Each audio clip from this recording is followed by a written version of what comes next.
저 집은 이제 새로 새놓는 건가요? 파월? 네, 그렇습니다. 사람들이 벌써 떠났나요?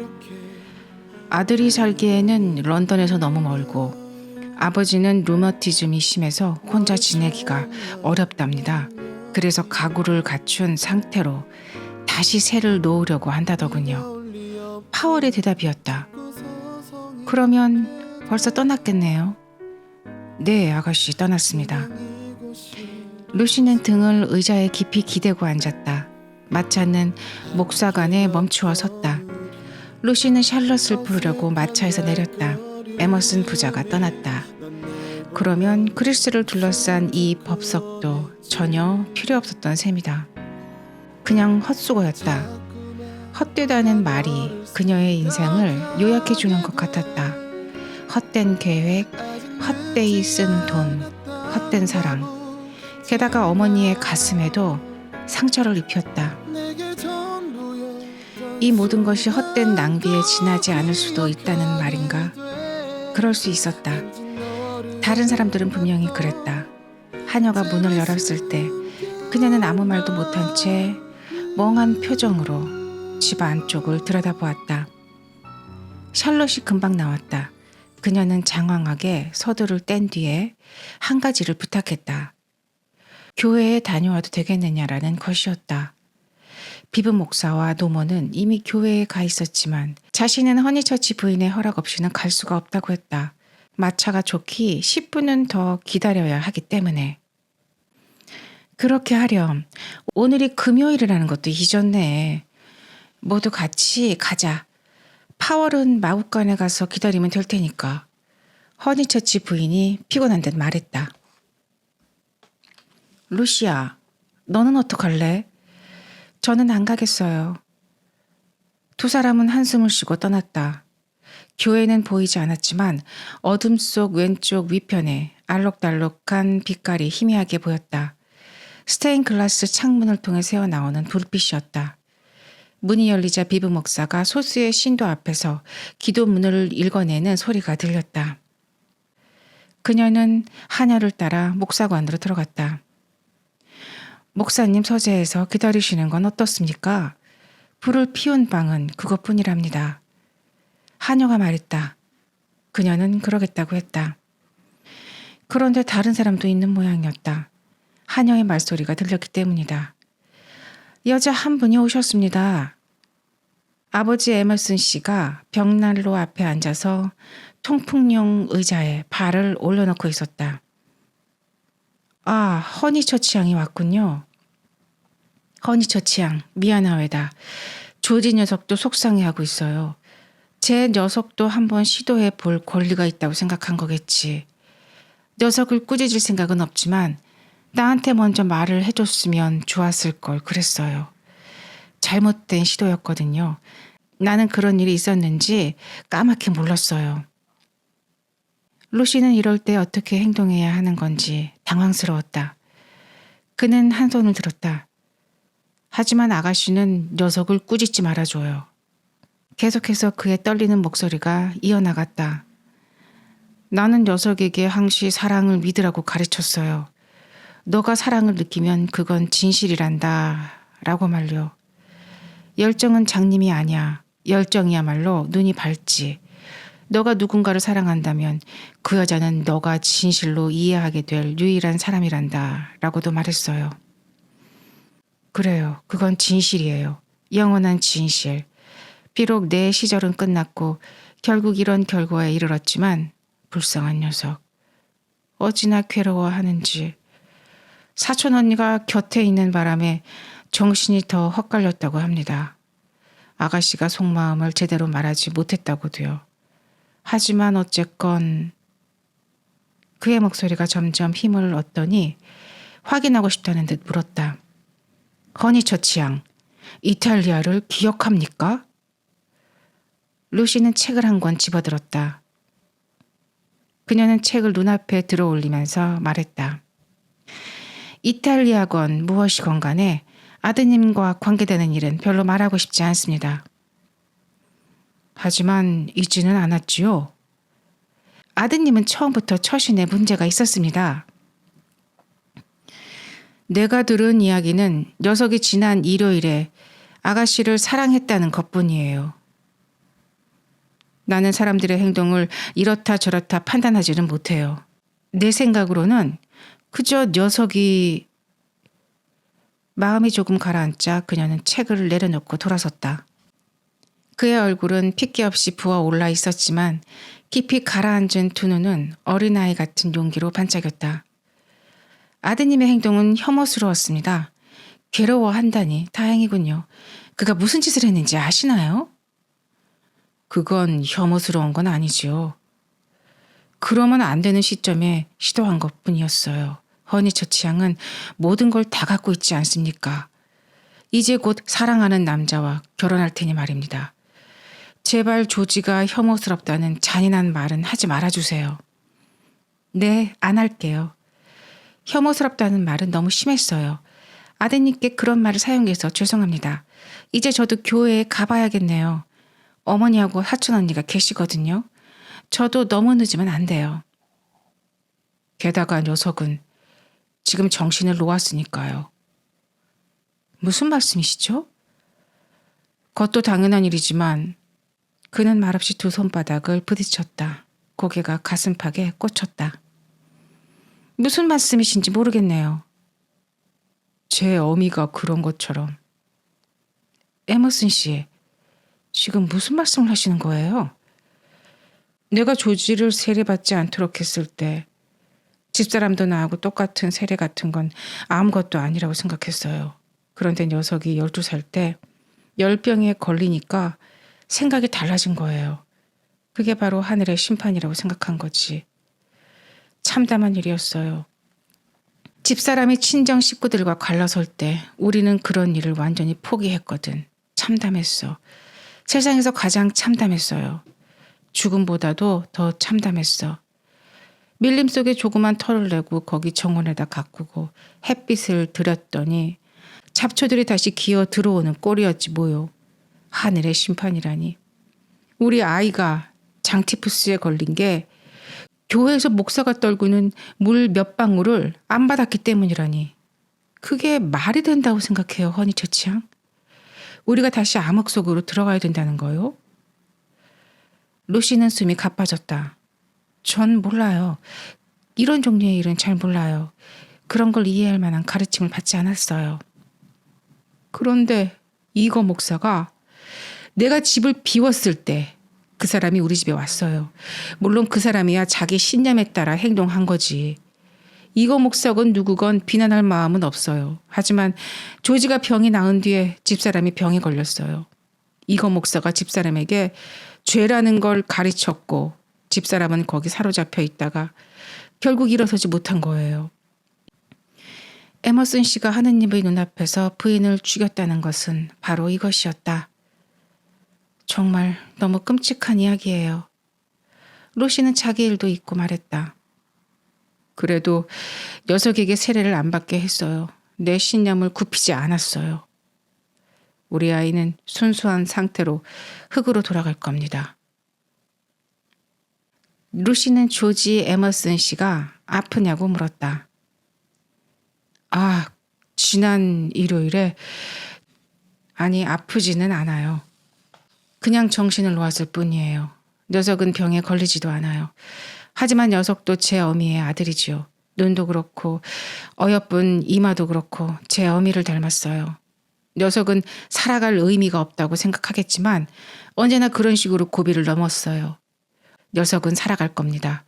하지만 의미는 없다고 생각하겠죠.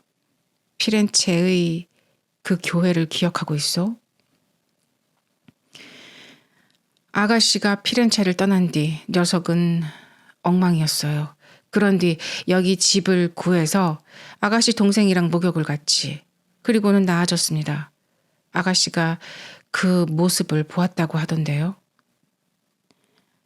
죄송합니다만 그 일은 이야기할 만한 게 아닌 것 같아요. 저는 그 일을 아주 유감으로 생각해요. 그런 다음 무슨 소설이 있었다고 합디다. 전 전모를 잘 몰라요. 듣고 싶은 말은 많은데 녀석이 이야기를 해줘야 말이지. 녀석을 볼 때 내가 너무 늙은 거지. 어쨌거나 사람은 다 단점이 있는 법이니까. 조지는 내일 여기 내려와서 런던의 거처로 나를 데려갈 거요. 녀석은 여기서 지내는 걸 견디지 못하고 나는 녀석 곁에서 지내야 하니까. 에머슨 씨, 가지 마세요. 적어도 저 때문이라면 가지 마세요. 저는 곧 그리스로 여행을 가요. 그러니까 편하게 지내면서 이 집을 떠나지 마세요. 루시가 소리쳤다. 그녀의 목소리에 처음으로 온기가 돌았고 그는 미소 지었다. 세상 사람들이 이렇게 다 친절하다니까요.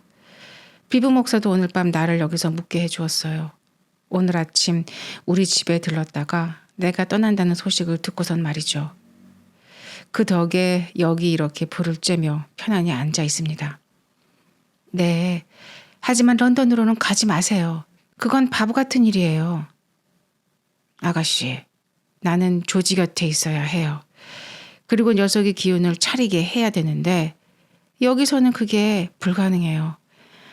녀석이 말 앞디다 아가씨를 보거나 아가씨 소식을 듣는 걸 생각만 해도 너무 마음이 아프다고. 녀석을 두둔할 생각은 없어요.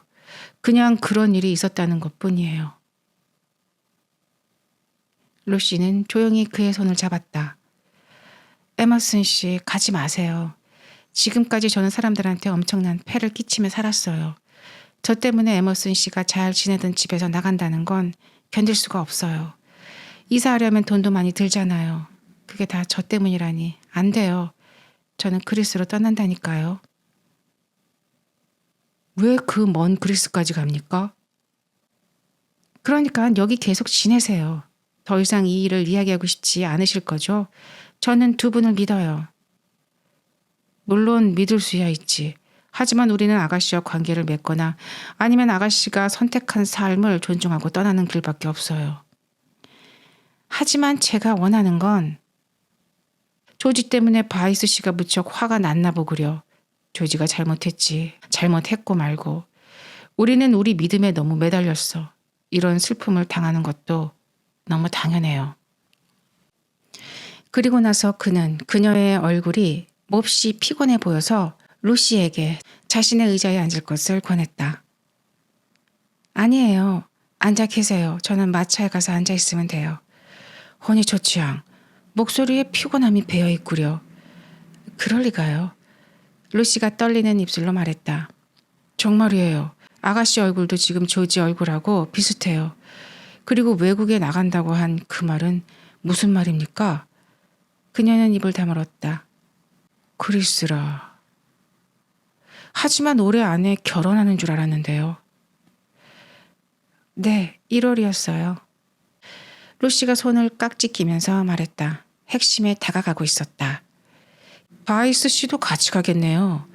두 분의 여행이 조지가 그런 말을 했기 때문은 아니기를 바랍니다. 그건 아니에요. 두 분의 그리스 여행이 즐겁기를. 고맙습니다. 그때 비부 목사가 교회에서 돌아왔다. 성직복에 빗물이 한박 젖어 있었다. 에머슨 씨에게 그리스 이야기를 했나요? 네, 했어요. 에머슨 씨, 루시 양 정말 용감하지 않습니까? 엘렌 자매 두 분을 떠맡다니요. 허니 저 취향, 이제 돌아가서 편히 쉬어요. 셋이서 여행을 한다는 건 정말 용감한 일이 아닐 수 없네요. 그리고 그는 마국간으로 갔다. 사실 바이스 씨는 안 가요. 에머슨 씨, 미처 말씀을 못 드렸네요.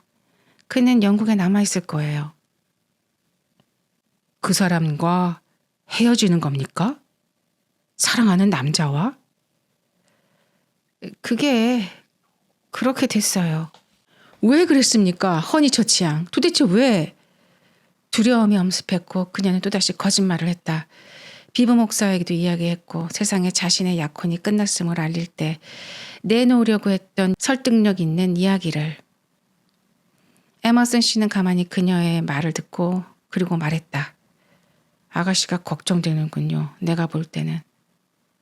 아가씨는 혼란에 빠진 것 같아요. 이 늙은이 말을 들어보아요. 이 세상에 혼란보다 나쁜 건 없어요. 죽음이라든가 운명이라든가 무시무시해 보이는 그런 것에 맞서기는 오히려 쉬워요. 지난 날을 돌아볼 때 두려운 건 내가 만났던 어쩌면 잘 피했는지도 모르는 혼란들이에요. 다른 사람들의 도움은 한계가 있어요. 나는 한때 젊은이들한테 인생을 가르칠 수 있다고 생각했지만 지금은 그런 생각을 버렸습니다. 조지에게 가르친 이 모든 게 결국 이런 결과를 낳았으니까요. 혼란을 떨쳐야 해요. 이 교회의 일 기억합니까? 아가씨는 나 때문에 기분이 상한 척했지만 사실은 그렇지 않았어요. 그 전에 전망 좋은 방을 거절했던 일도 기억합니까? 그런 게 혼란이에요. 모두 사소한 일들이지만 심오한 징조를 품고 있어요. 지금 아가씨가 그런 혼란에 빠진 게 아닌가 싶어서 걱정이구려. 루시는 침묵했다. 내 말을 믿어요, 허니처치양. 인생은 눈부시지만 또 힘든 거예요. 한 친구가 이런 말을 쓴 적이 있어요. 인생은 바이올린 연주회와 같다. 그런데 그 연주법은 연주를 해 나가는 무대에서 익혀야 한다. 이렇게 말이에요. 적절한 비유라고 생각해요. 사람은 살아가는 현장에서 살아가는 능력을 익혀야 해요. 무엇보다도 사랑하는 능력을요. 그러더니 그가 갑자기 열띤 목소리로 말했다. 그래요. 바로 내가 하고 싶은 말이 바로 그거라고요. 아가씨는 조지를 사랑하고 있어요. 장황한 사설의 끝에 달라붙은 마지막 세 마디가 대양에서 밀려드는 파도처럼 루시에게 와서 부서졌다. 그랬던 거였어. 그는 루시가 반론할 틈을 두지 않고 말을 이었다. 아가씨는 녀석을 사랑하고 있어. 온몸으로 마음으로 꾸밈없이 순수하게. 바로 녀석이 아가씨를 사랑하는 것처럼. 다른 어떤 말로도 그걸 표현할 수 없지. 녀석 때문에 다른 남자하고 결혼하지 않겠다는 거 아닙니까? 어떻게 그런 말씀을. 남자들은 어쩌면 다들 그렇게. 그러니까 여자는 늘 남자 생각만 한다고 생각하나요? 하지만 아가씨는 그렇지 않습니까? 그녀는 있는 힘껏 혐오스러운 표정을 지었다. 충격받았구려. 하지만 충격을 주려고 한 말이에요. 때로는 충격밖에는 희망이 없으니까요. 다른 방식으로는 아가씨한테 접근할 수가 없으니까. 아가씨는 결혼해야 해요. 안 그러면 인생을 허송하는 거야. 이제 아가씨는 물러나기에는 너무 멀리 갔어요. 나한테는 이제 시간이 없어. 그래서 사랑이나 우정, 시 같은 세상에서 정말 중요한 것들, 아가씨가 결혼을 통해 얻는 것들을 누릴 수가 없어요. 분명한 건 내 아들과 함께라면 아가씨가 그런 것들을 찾을 수 있으리라는 것. 그리고 아가씨가 녀석을 사랑한다는 거예요. 그러니 아들놈하고 결혼해요. 벌써 아가씨 마음속 한 자리를 그 녀석이 차지하고 있지 않소? 아가씨가 그리스로 달아나도 다시는 녀석을 보지 않아도 그 이름조차 잊어버려도 조지는 죽을 때까지 아가씨 마음속에 있을 거예요. 사랑하는 사람들은 헤어질 수 없어요. 그럴 수 있다면 좋겠다고 생각하겠지요. 사랑을 비틀고 무시하고 혼탁하게 할 수는 있지만 그걸 떨쳐버릴 수는 없어요. 경험을 통해서 나는 시인들의 말이 옳다는 걸 알아요. 사랑은 영원합니다. 루시의 눈에 분노의 눈물이 솟구쳤다. 분노는 곧 사라졌지만 눈물은 남았다. 다만 시인들이 이걸 좀 말해줬으면 좋겠어요. 사랑은 몸에 속하는 일이라는 걸 말이야. 몸 자체는 아니지만 몸에 속하는 일이라는 걸. 그런 작은 솔직함이 우리 영혼을 해방시킬 텐데. 아가씨의 영혼도 말이에요. 루시 양, 나는 영혼이라는 말을 좋아하진 않아요. 하지만 우리에게는 영혼이 있어요. 어디서 와서 어디로 가는지는 모르지만 분명히 있어. 그리고 아가씨는 지금 그 영혼을 강제로 억누르고 있어요. 그걸 가만두고 볼 수가 없구려. 어둠이 다시 기어들고 있어요. 그게 바로 지옥이에요. 그러더니 그는 주춤하고 멈추었다. 지금 내가 무슨 헛소리를 하는 건지. 이렇게 관념적이고 막연한 말을. 게다가 아가씨를 울리다니. 말주변 없는 나를 용서해주고 제발 우리 아들놈이랑 결혼해요. 인생이 무엇인지 생각해보면 또 사랑이 서로 응답하는 일이 얼마나 드문지를 생각해본다면 우리 아들놈하고 결혼해요. 이 세상은 다 그런 일들을 위해 만들어진 거라오. 그녀는 의자에 주저앉아 흐느끼기 시작했다. 전 두려워요. 세실도 비부 목사님도 그리고 벌써 표도 다 샀어요. 다른 것들도. 지금 전 모든 게 뒤죽박죽이에요. 그러니 그 사람하고 멀리 떨어진 곳에서 고통을 겪고 성숙해져야 해요. 그 사람 때문에 제 인생을 전부 부정할 수는 없어요. 식구들은 모두 나를 믿고 있어요. 그러니까 조지에게 안부 전해주세요. 이번 한 번만요. 제가 혼란 속에 빠졌더라도 전해주세요. 그리고 그녀는 베일을 내렸다. 가려진 두 볼 위로 눈물이 철철 흘러내렸다. 루시 양. 안 돼요. 사람들이 현관 앞에 있어요. 제발 부탁해요, 에머슨 씨. 사람들은 저를 믿고 있어요. 그게 무슨 소용인가요? 아가씨가 모두를 속였는데. 비부 목사가 서재문을 열면서 말했다. 여기 제 어머니가 오셨습니다. 아가씨는 그런 믿음을 누릴 자격이 없어요. 아니, 왜 그러십니까? 비부 목사가 놀라서 물었다. 목사님이 왜 자기를 속인 사람을 믿어야 하느냐 그런 말을 하고 있었습니다. 잠깐만요. 그는 안으로 들어와 문을 닫았다. 에머슨 씨, 무슨 말씀인지 모르겠습니다. 속인 사람이라뇨.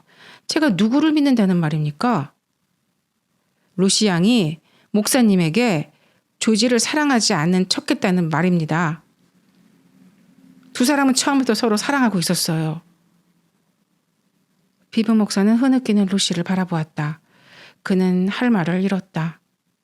그의 하얀 얼굴과 불그레한 구렛나루가 금세 인간적인 면모를 상실했다. 그는 미동도 하지 않은 검은 기둥이 되어서 그저 루시의 대답을 기다릴 뿐이었다. 저는 그 사람하고 결혼하지 않을 거예요. 루시가 떨리는 목소리로 말했다. 비부 목사의 얼굴에 경멸의 표정이 스쳤다. 왜 안 한다는 겁니까? 비부 목사님, 저는 목사님을 속였고 제 자신도 속였어요. 허니 처치양, 잠꼬대 같은 소리 그만해요. 잠꼬대 같은 소리가 아닙니다. 에머슨 씨가 발끈해서 끼어들었다.